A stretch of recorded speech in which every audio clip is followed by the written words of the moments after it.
Y así, cada vez que el caudal vaya pasando por acá, el totalizador va a hacer lo propio bajo la regla de la integración del caudal, lo cual me da, esto lo saca a partir de la derivada de la función trayectoria, que en este caso es x de t. Hola de nuevo. En esta oportunidad voy a hablar de algunos casos especiales que se suelen presentar dentro de los procesos industriales o dentro incluso de la medición de KPIs dentro de una fábrica.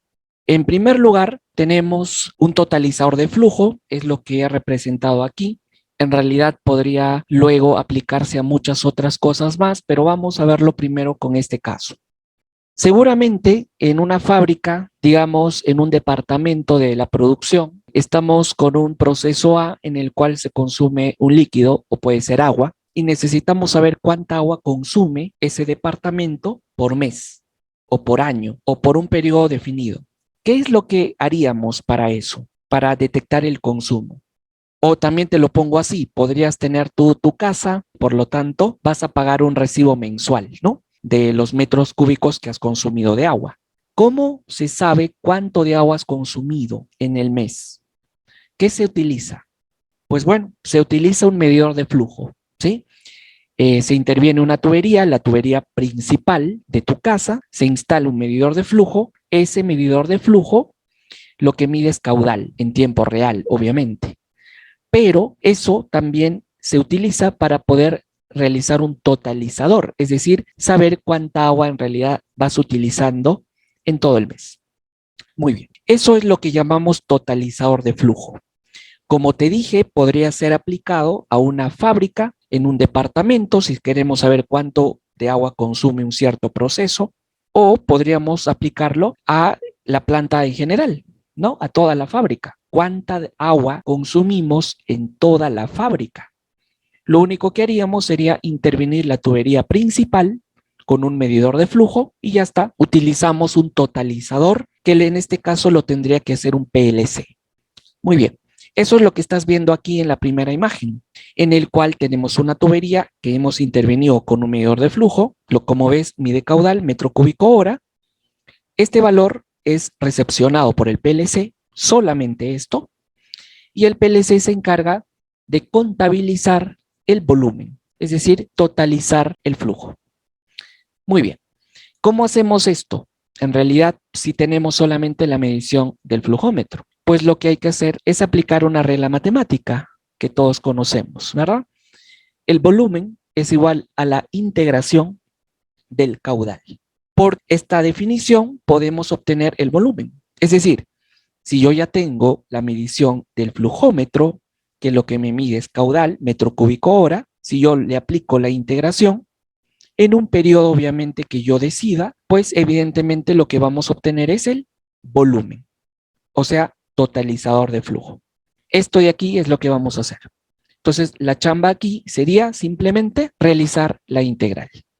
Que el PLC tenga un bloque que realiza integración. ¿Ok? Bien, eso lo vamos a ver. Por otro lado, tenemos el tema de la derivada, que seguramente son conceptos, ¿no?, que has llevado ya en la universidad, que te son sencillos y que quizás nunca las has aplicado en la industria. Bueno, te presento dos casos en los cuales se utiliza. En este problema tenemos un pequeño camión que en su llanta, en una de las llantas de este camión, hemos instalado un encoder que se va a encargar de medir la trayectoria del camión, es decir, decirme cuántos metros está trasladándose el camión, ¿ok? Eso es una transformación sencilla, ¿verdad? Creo que cualquiera que ha utilizado un encoder podría ser capaz de eso, pero en todo caso, aquí también lo vamos a ver desde ahí, ¿ya? Bueno, medimos la trayectoria en metros. Entonces, si el camión parte de cero, a medida que se va moviendo el camión, evidentemente va a empezar a aumentar los metros que se va trasladando, ¿correcto? Eso lo va recibiendo el PLC mediante el encoder. Lo que quiero yo aquí es calcular la velocidad del camión. Es decir, ponerle ahí una pequeña pantallita como un velocímetro digital. Es decir, calcular la primera derivada de esta posición que la tengo medida por el encoder. Pero también quiero calcular su aceleración del camión. ¿Cómo calculo la aceleración? segunda derivada de la trayectoria, de la posición, ¿sí? Entonces, lo único que necesito es un encoder que mida la trayectoria, y si yo puedo lograr tener un bloque dentro del PLC que haga la derivada, la primera y la segunda derivada, entonces ya tengo la velocidad y la aceleración. Así de sencillo, ¿sí? Entonces, la chamba aquí sería realizar el bloque de derivación, ¿ya? Entonces, como ves, casos prácticos en los cuales necesitamos de una herramienta matemática que permita hacer lo que queremos hacer en realidad, ¿ya? Muy bien, ahí te lo dejo, analízalos, aplícalos en tus propios procesos, revisa en qué otros procesos se puede aplicar. Si tienes algún otro ejemplo, puedes escribirlo aquí debajo o puedes contactarme para poder revisarlo. Estos dos problemas son parte del curso de automatización, del cual puedes recibir información en base al correo que me puedes mandar, pero bueno, ahí está. Muy bien, como dije, estos dos problemas que hemos visto prácticos se definen en base a dos conceptos sencillos. Uno se llama integral y otra derivada. Conceptos que asumo que tú ya los conoces, ¿ok? Y si no es así, pues primero métete a algún lugar en donde te enseñen estas cosas, ¿ya? Yo los voy a definir para poder realizarlo ya en el PLC. Muy bien. Aquí entonces está la integración. La definición de integral está por acá. Integral de la función es el área bajo la curva, ¿ya? Ese término área bajo la curva es importante para mí porque yo voy a utilizar un método numérico para realizar la integral. ¿Y por qué necesito un método numérico? Porque el PLC no puede pues calcular la integral de una función continua, ¿verdad? Necesita de un método numérico discreto para poder hacer el cálculo. Por lo tanto, yo voy a disgregar mediante método numérico esa integral, ¿ya? Por otro lado, tenemos a la derivada. Ahí tienes el concepto de la derivada, que es en realidad un límite. De igual manera, yo lo que voy a hacer aquí es discretizar la derivación de tal forma que el PLC pueda realizar una derivada en tiempo real, ¿ya? Entonces, si obtenemos el bloque de integración y el bloque de derivación, es decir, un bloque de función, digamos, en TIA Portal, de ambos, pues estos dos problemas que has visto acá es sencillo. Por lo tanto, lo único que hay que hacer es integrar y derivar. Si obtenemos esto en tiempo real, estos problemas salen rapidísimo y ya puedes aplicarlos en tu fábrica. Muy bien, ahora sí, vamos a eso. Vamos a comenzar con el tema de la integración. Para eso vamos a ver el método que vamos a utilizar dentro de un bloque de función del PLC. Suponga que tenemos una función f de t y lo que vamos a hacer para poder integrar, recuerda que la integración es el área bajo la curva, lo que vamos a hacer es tomar puntos, porque un PLC puede capturar una señal, ¿no? En este caso dijimos del flujómetro, por lo tanto vamos a definir, por ejemplo, puntos discretos. Voy a tomar en este caso 6 puntos para hacer esta explicación. Cada uno de estos puntos está separado por un delta t. En el punto 1, correspondiente a un punto F1, de igual manera para los demás.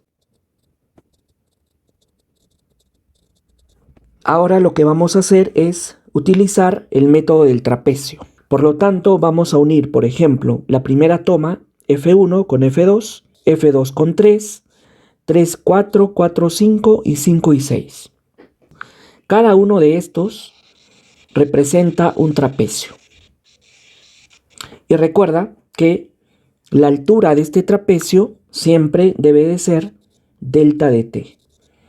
Delta de t es un tiempo pequeño que yo voy a poder modular dentro de TIA Portal, de tal forma que a medida que eso disminuye más, el área bajo la curva se hace más fino. Aquí definimos entonces la integral de la siguiente manera. El área, la integral de la función diferencial de t, aproximadamente, en todo caso, podríamos decir que es igual a ¿qué? Al área 1, área 2, área 3, área 4 y área 5. En este caso estoy tomando así porque he tomado nada más 6 puntos. Podría tomar más. En este caso lo voy a explicar con 6 puntos. Sin embargo, el PLC va a generalizar con n puntos. Muy bien, entonces aquí el área 1 sería igual a F1 base menor, base mayor sobre 2 por la altura. De la misma manera, las siguientes. F2 más F3 sobre 2 por la altura, área del trapecio 2. Continuamos de esa manera. Ahora disgregamos esto.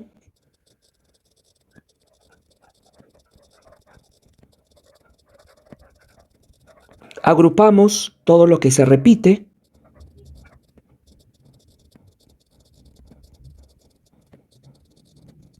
Aquí nos damos cuenta que todos los términos intermedios, es decir, aquellos que no corresponden a los límites de los puntos que he tomado, o sea, estos de aquí, desde F2 hasta F5, se están duplicando, ¿sí? Se están duplicando, a excepción, obviamente, de estos dos límites, que quedan acá libres. Muy bien, vamos a hacer un artificio. Mire lo que voy a hacer. Voy a asumir que esto también se duplica, tanto el primero como el último. Por lo tanto, voy a escribirlo así. Luego escribo todo lo demás, que lo voy a poner algo así, con una señalización. Y luego el último, que sería 2 veces f de 6 sobre 2 delta t. Pero para que esto no se afecte, tendría que restarle lo que he agregado.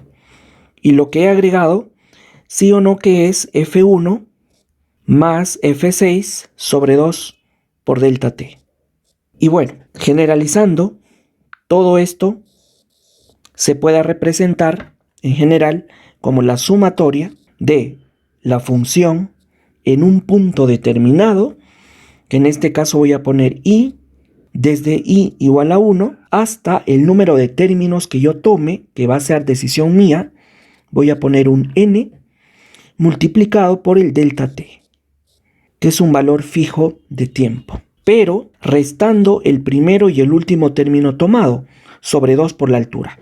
Pero recuerda que esto es lo mismo que el área de un trapecio. En este caso tendría que ser un pequeño trapecio con base menor F1, base mayor F6. Mientras delta t tienda a 0, es decir, se haga más pequeño cada vez, esto también tiende a 0. Por lo tanto, no va a afectar en general nuestro cálculo, ¿ya?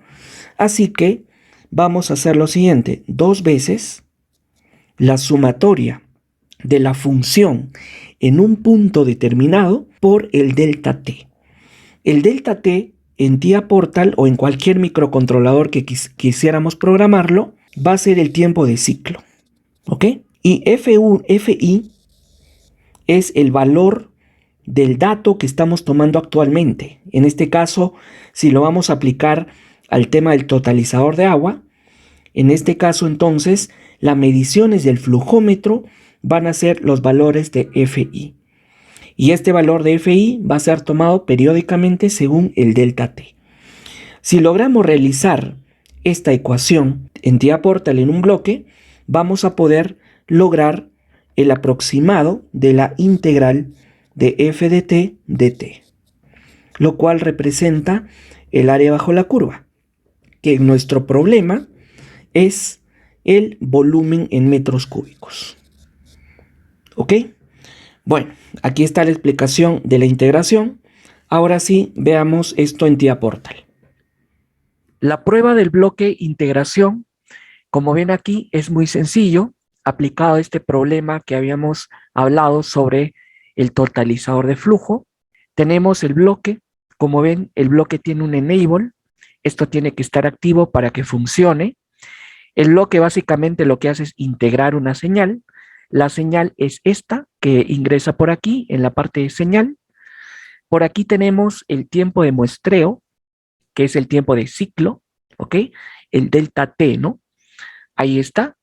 Obviamente esto está en un cycle interrupt, este bloque.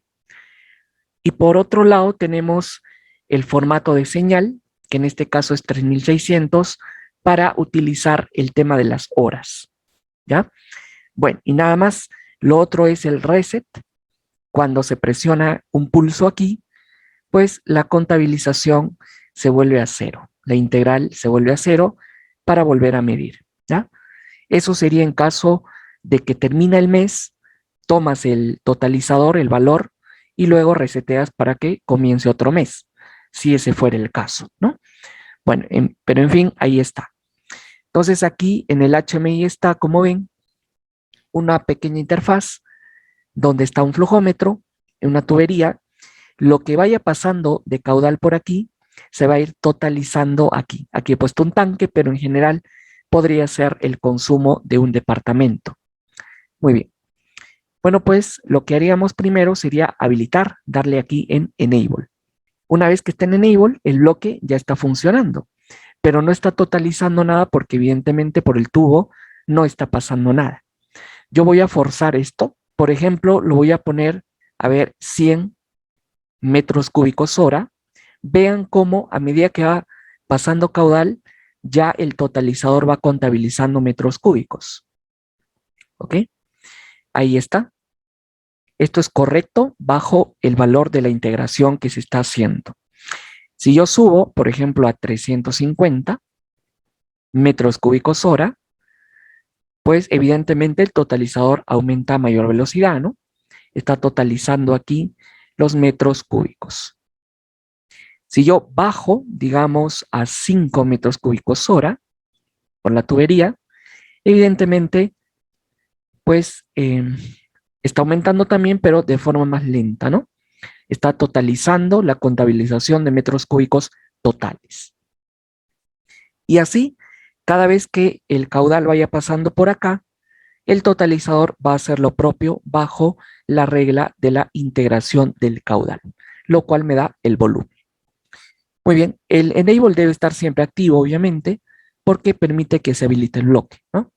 Ahora, si yo le doy reset, miren, un pulso nuevamente inicia desde cero el totalizador, la contabilización de los metros cúbicos. ¿Ok? Y nada, pues esto sería todo por cuestión del medidor de flujo y el totalizador aplicando la integración en TIA Portal. Ahora probemos la derivada. Para el caso de la derivada, recordemos el concepto básico. Voy a dibujar aquí una pequeña curva de una función. Digamos que esta es una función f de t. Entonces, tomamos un punto en el cual queremos la derivada. Ahí tenemos el punto, digamos, en el punto t. Tomamos una función f de t, un punto de la función, ¿verdad? Entonces, aquí voy a poner f de t. Desplazo un pequeño delta de t, un pequeño tiempo, hacia aquí, que está otro punto, que le voy a poner, obviamente, t más delta de t. En este punto del eje de las abscisas estaría topándose con la función f evaluada en t más delta de t.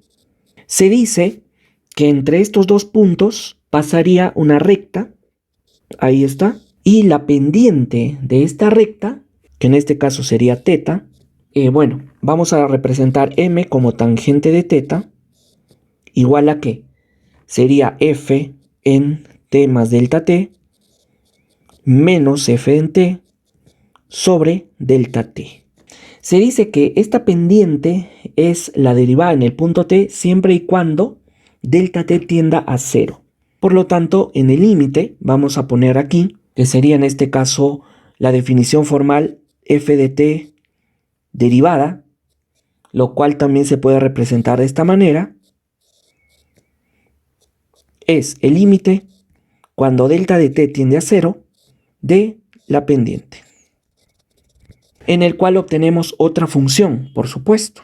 Ahora, esta otra función, si queremos sacar la segunda derivada, procedemos de la misma manera, ¿ya?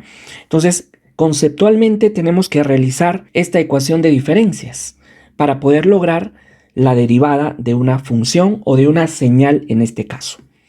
Ahora, nuestro problema específico se refiere a una llanta de un camión. Por lo tanto, vamos aquí. Vean, tengo una llanta, digamos, evidentemente tiene un radio R. Y bueno, Cada vez que esto se desplaza, digamos, rueda, cuando eso sucede, vamos a ponerlo así, obviamente este punto o cualquier punto de la llanta se desplaza también, ¿verdad? Se desplazaría un valor, por ejemplo, X, que a medida que teta va aumentando, porque la llanta va rodando, esto también va aumentando X. Por lo tanto, voy a poner X como una función del tiempo. Matemáticamente esto es muy sencillo. La relación entre X y teta es por longitud de arco, ¿verdad? Por lo tanto, aquí voy a poner X de t va a ser igual a teta de t multiplicado por el radio, ¿sí? Longitud de arco, ¿ok? Ahora, teta va a ser medido por el PLC vía un encoder, ¿ok? Porque recuerda que un encoder está instalado en el eje de la llanta. Por lo tanto, con el encoder podemos fácilmente medir el ángulo que está rotando el encoder. Y ese mismo ángulo es el ángulo que rota en este caso la llanta. De esta manera, multiplicando por una constante que es el radio, podemos obtener X en función del tiempo, que va a ir aumentando según el camión se va moviendo. Pero esta ecuación de longitud de arco, recuerda, está teta en radianes. Por lo tanto, X de t se puede escribir de esta manera para que teta esté en grados hexagesimales. Voy a ponerlo así, teta en grados por 2pi sobre 360 grados, ¿ok? Todo por R. Y esta es la ecuación de X de t que voy a utilizar. Esto de aquí. Ahora, si yo necesito la velocidad con la cual está rodando esta llanta, la velocidad, digamos, lineal, ¿sí? Con la cual esta llanta se mueve, y también si deseo la aceleración con la cual se está moviendo, por lo tanto, lo único que tendría que hacer es, para la velocidad que va a salir en unidades de metro por segundo, es derivar X de t en el tiempo. Y si necesito la aceleración, que sería metro segundo cuadrado, lo único que haría sería segunda derivada, ¿no?, de X de t también en el tiempo. Entonces, esto de aquí y esto de aquí debemos de programarlos en TIA Portal según la ecuación de la derivada, que es la ecuación general. Nuevamente aquí, recuerda que delta de t siempre va a ser el tiempo de ciclo del sistema. En este caso, el bloque de función tendrá que correr un tiempo de ciclo definido por delta t. Y esto pues va a ser discreto. Por ejemplo, podría ser un valor de 10 milisegundos, 50 milisegundos. Mientras más fino se vuelva, más aproximada se vuelve la derivada. Muy bien, ahora sí, vamos a probarlo en TIA Portal. Aquí tenemos el bloque de la derivada. Como ven, aplicado ya al camión de la llanta que habíamos visto anteriormente. Bueno, la primera parte es en el bloque main, en el OB, en el cual hemos programado el tema del XT, ¿verdad? La trayectoria de la llanta. ¿Cómo lo hemos hecho? Según la utilización del encoder, el que mide el ángulo, y por medio de la longitud de arco obteníamos X de t. Eso lo hemos explicado hace un momento. De este bloque obtenemos X de t. Ahí está. X de t tiene que ingresar al bloque diferenciador, que es en realidad la derivada. Aquí está, entra en la parte de señal. También ponemos aquí el tiempo de muestreo. Este bloque, por cierto, está en un cycle interrupt, también, donde el tiempo de muestreo es de 50 milisegundos. Y bueno, tiene un enable, el cual obviamente debe activarse para que empiece a funcionar. Y este bloque lo que me saca es la primera y la segunda derivada de la señal que ingresa por acá. Ok, en el HMI tenemos ya todo listo, ¿sí? Tenemos el bloque enable, que vamos a tener evidentemente que activar primero.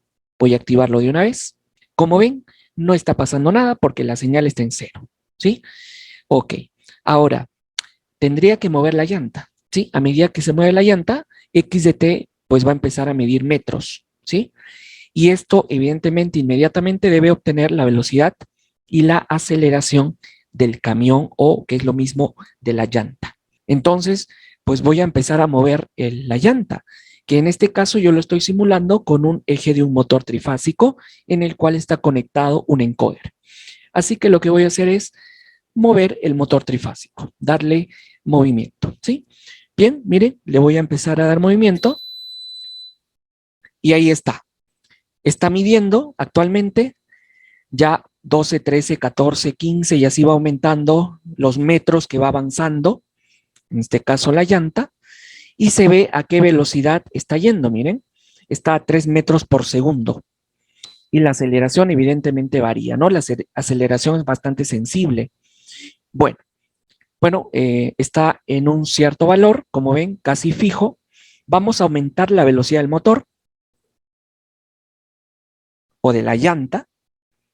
Ahí está, vean cómo se ve la curva roja, que es de la velocidad. Ya está en 6.8 metros por segundo. Esto lo saca a partir de la derivada de la función trayectoria, que en este caso es x de t. De igual manera, la aceleración, ¿ok? Así podría continuar yo aumentando la velocidad si deseo. Si el camión está avanzando más rápido, ahí se detecta a qué velocidad está yendo.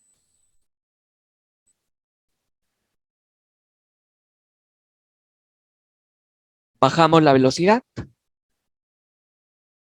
hasta parar el camión. ¿Qué pasa si para el camión? Si para el camión, la velocidad y la aceleración vuelven a cero, ¿sí? Porque x de t se quedó fijo. Si vuelve a arrancar el camión, nuevamente detecta velocidad y aceleración. Y de esta manera funciona el proyecto de la derivación. Bueno, eso ha sido todo por ahora y muchas gracias.